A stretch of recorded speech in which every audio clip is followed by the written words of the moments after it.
Hello guys. तो last video में हमने मोड्स ऑफ वाइंडिंग अप देखे थे, उसका थोड़ा सा पढ़ा था। अब हम वहीं से कंटिन्यू कर रहे हैं जहाँ से हमने स्किप किया था पीछे। ठीक है, यहाँ पे हमारे मेन हम सम ग्राउंड्स पढ़ रहे थे। इसका फर्स्ट पॉइंट हमने स्टार्ट करना था, लॉस ऑफ सबस्ट्रेनम। लॉस ऑफ सबस्ट्रेनम, सबस्ट्रेनम मतलब क्या होता है? Main object. ठीक है, सबस्ट्रेनम क्या होता है? Main object. It is just an equitable to wind up a company where the company main objective gone। अब हमारे जस्ट एंड इक्विटेबल के केस कौन कौन से हो सकते हैं, हमने ये देखना है।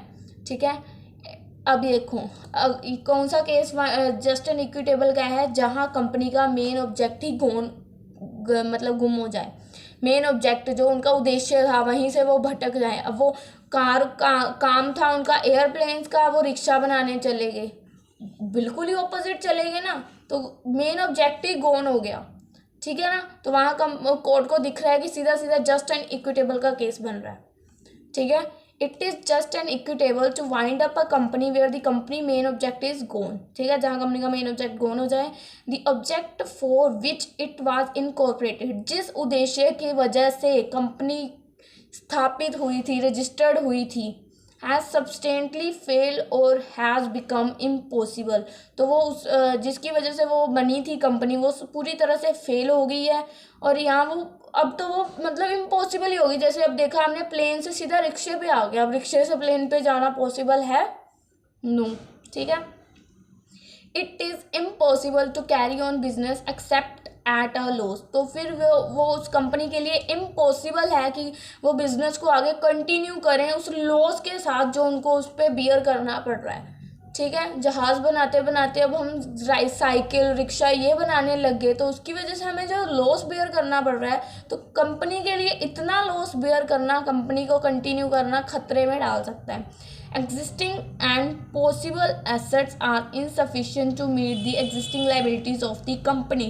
उसके बाद जो कंपनी के एग्जिस्टिंग और एसेट्स, पॉसिबल एसेट्स बचेंगे, वह भी अनसफिशिएंट हो जाएंगे उनकी लाइबिलिटीज़ को पूरी करने के लिए। तो उस केस में कोर्ट को लगेगा सीधा सीधा कि ये जस्ट एंड इक्विटेबल का केस है। ये जस्ट एंड इक्विटेबल को हम आगे कंटिन्यू कर रहे हैं, जो हमने लास्ट वीडियो में पॉइंट किया था ना, जस्ट एंड इक्विटेबल वाला। इसी के आगे से हम ग्राउंड हैं जिसमें ये बता रखा है कौन कौन से केसेस होते हैं जस्ट एंड इक्विटेबल के। ठीक है, फर्स्ट अगर उसका मेन ऑब्जेक्ट गोन हो जाए तो वो जस्ट एंड इक्विटेबल का केस है। Then deadlock in management. Deadlock in management, जैसे मैं एग्जांपल अपनी दे रही हूँ एक तरफ। ठीक है, जैसे एक कंपनी है, उसके दो पार्टनर्स हैं, मतलब मैनेजर्स हैं दो। ठीक है, अब दोनों आपस में बात नहीं कर रहे, पक्की वाली गार्ड है, पक्की वाली, मतलब टूटेगी नहीं, वो तीसरे बंदे के थ्रू गार्ड काम बात कर रहे हैं। कोर्ट को सीधा सीधा दिख रहा है दोनों पार्टनर्स में डेडलॉक है, डेडलॉक इन मैनेजमेंट। तो कंपनी वाउंड सीधा सीधा जस्ट एंड इक्विटेबल का केस बनाएगी और वाउंड अप कर देगी। देखते हैं आप क्या लिख रखा है। When there is a deadlock in management, जहाँ डेडलॉक है मैनेजमेंट में, कंपनी में।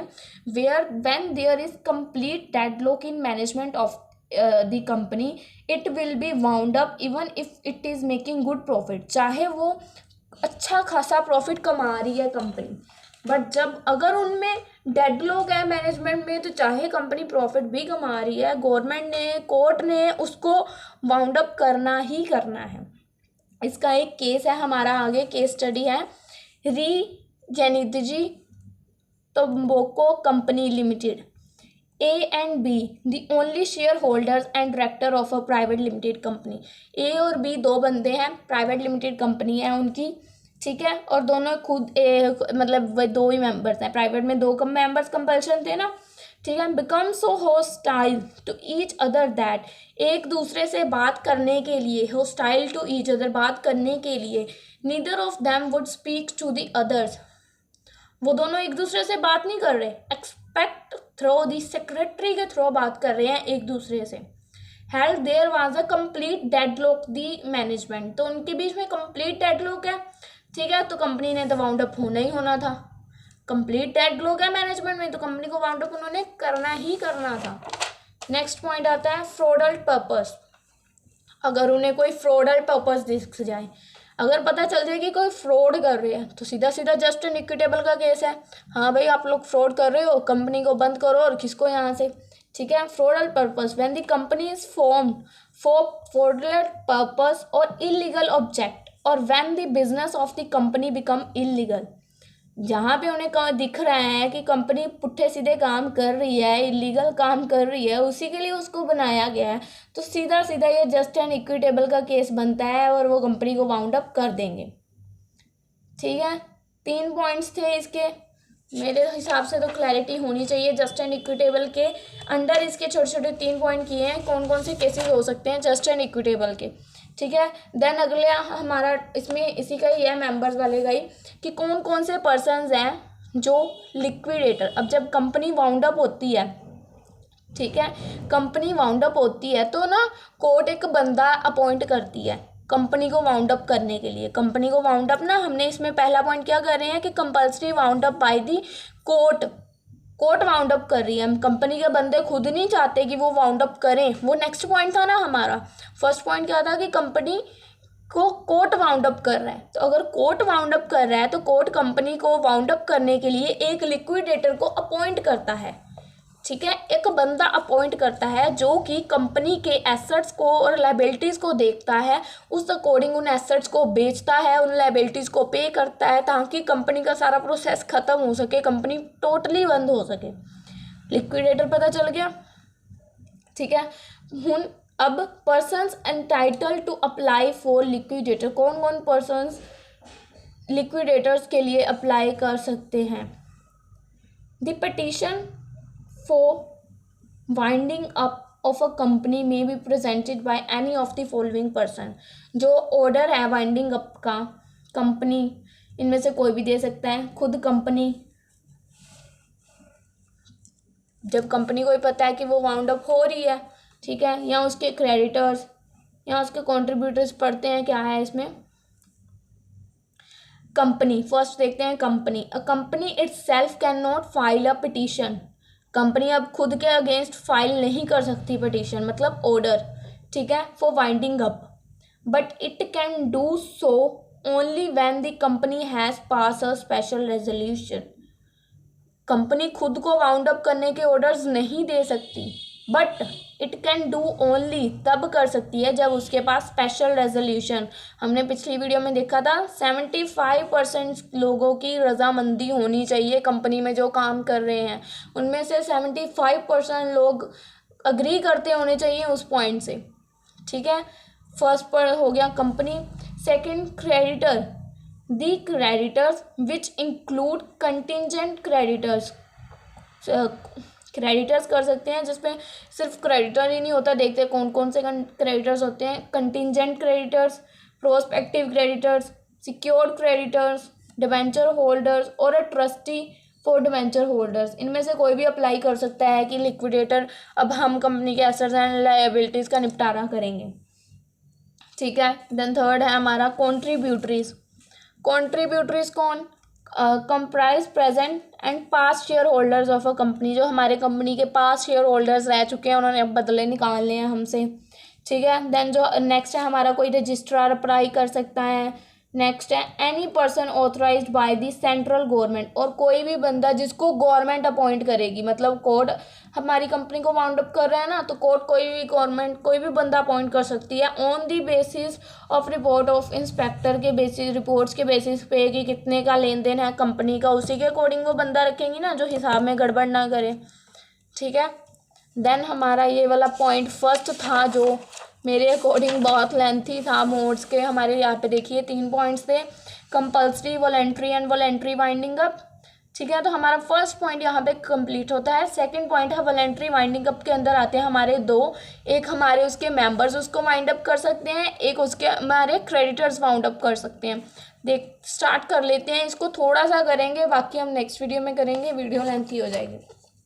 ठीक है, वॉलेंट्री वाइंडिंग अप, इसको मैंने सेपरेटली एक क्वेश्चन की तरह भी कंसीडर किया है, क्योंकि ये पिछले पेपर्स में एक फुल फ्लेज लॉन्ग क्वेश्चन आया है सिर्फ वॉलेंट्री वाइंडिंग अप के ऊपर। सो इसको मैंने यहाँ से एक लॉन्ग की तरह प्रिपेयर किया है, तो आप ये मत कंसीडर करना कि क्वेश्चन, क्योंकि ये वाला अगर मोड्स देखें तो बहुत लेंथी जा रहा है ये क्वेश्चन, 10 to 12 पेजेस का बन रहा है अगर अकेले मोड्स देखें। बट अंडर द मोड्स जो पॉइंट है उसमें से अगर सेपरेट क्वेश्चन एग्जाम में आया हुआ है, जैसे कि सेकेंड वाला पॉइंट सेपरेटली 15 मार्क्स में आया हुआ है, तो मैंने उस बेसिस से भी प्रिपेयर किया है। अगर आपको करना है तो उस बेसिस से भी कर सकते हो। ठीक है। देन हम स्टार्ट कर रहे हैं voluntary winding up. First voluntary winding up का मैंने स्टार्टिंग में मीनिंग बताया था कि अपनी मर्जी से जो कंपनी के बंदे हैं, मेंबर्स हैं, वो खुद चाहते हैं कि हमारी कंपनी वाइंड अप हो जाए, ठीक है। अब इसको हम आगे कंटिन्यू करते हैं। कैसे?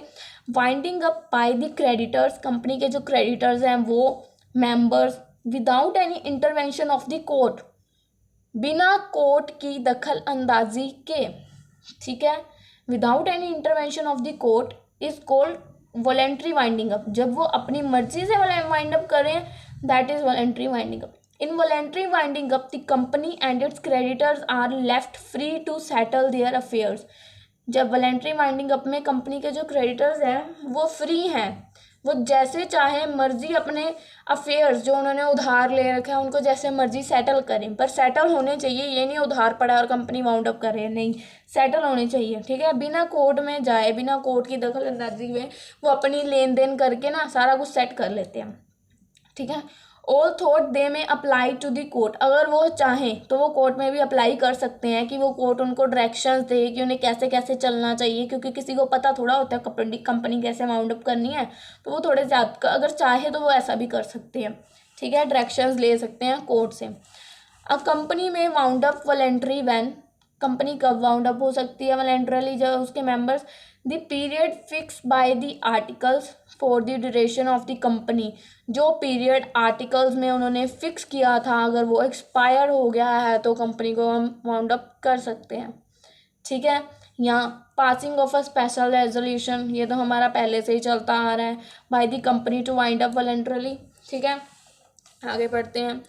When a company has passed a resolution for voluntary winding up, it must within 14 days of passing of resolution give notice of the resolution। देखो अब ध्यान से देखना है। when a company has passed a resolution, जब company resolution pass कर रही है वॉलंटरी वाइंडिंग अप का, कि मतलब उसके मेंबर्स वाइंड अप कर रहे हैं, उसके इट मस्ट विदिन 14 डेज, जब हमने वो रेजोल्यूशन पास किया है हमें उसका notice, give notice of the resolution, उसका नोटिस हमने थ्रू एडवर्टाइजमेंट ऑफिशियल गैजेट्स को देना है, ठीक है। उसका advertisement in the official gazettes में हमने उसकी करनी है publish, and also in some newspaper में वो न्यूज़ सर्कुलेट करनी है, ठीक है। Circulating in the district wherever the register office of the company, register office में देनी है, मतलब सबको पता चल जाना चाहिए कि हमने वाइंडिंग अप कर रहे हैं हम कंपनी। ये नहीं है कि हमारी कंपनी बंद भी हो चुकी है और कल को हमारी को कंपनी को कोई कॉन्ट्रैक्ट आ रहा है, ठीक है। हमने इसको ऑफिशियल गैजेट में सभी जगह इस इंफॉर्मेशन को लीक कर देना है कि कंपनी वाउंड अप हो रही है। अब voluntary winding up commences from the date of passing of the resolution, voluntary winding up from the date of passing, जब उनका रेजोल्यूशन पास हुआ है उसके बाद वाउंड अप हो सकती है कंपनी, ठीक है। द डेट ऑफ, एक सेकेंड, हाँ जी, the date of commencement of the winding up is important for several matters. जी जो डेट है कंपनी को वाउंड अप करने की वो इम्पॉर्टेंट है काफ़ी मैटर्स में, ठीक है। Such as liability of past members, जो पास्ट मेंबर्स हैं उनकी लाइबिलिटीज़ दी भी हैं या ऐसे फ्रॉड कर रहे हैं उनके साथ, फ्रॉडल प्रेफरेंस है अगर, तो ये डेट को हमने मायने में रखना है कि किस डेट को हम कंपनी को वाउंड अप कर रहे हैं, ठीक है। सबकी लाइबिलिटीज़ क्लियर होनी चाहिए उस डेट को, कोई फ्रॉड नहीं हुआ, फ्रॉडल मतलब सिस्टम नहीं होना चाहिए, ठीक है। अब consequences of voluntary winding up, अब अगर हम कंपनी के मेंबर्स खुद वाइंड अप करते हैं तो उसके परिणाम क्या निकल के आते हैं, ठीक है।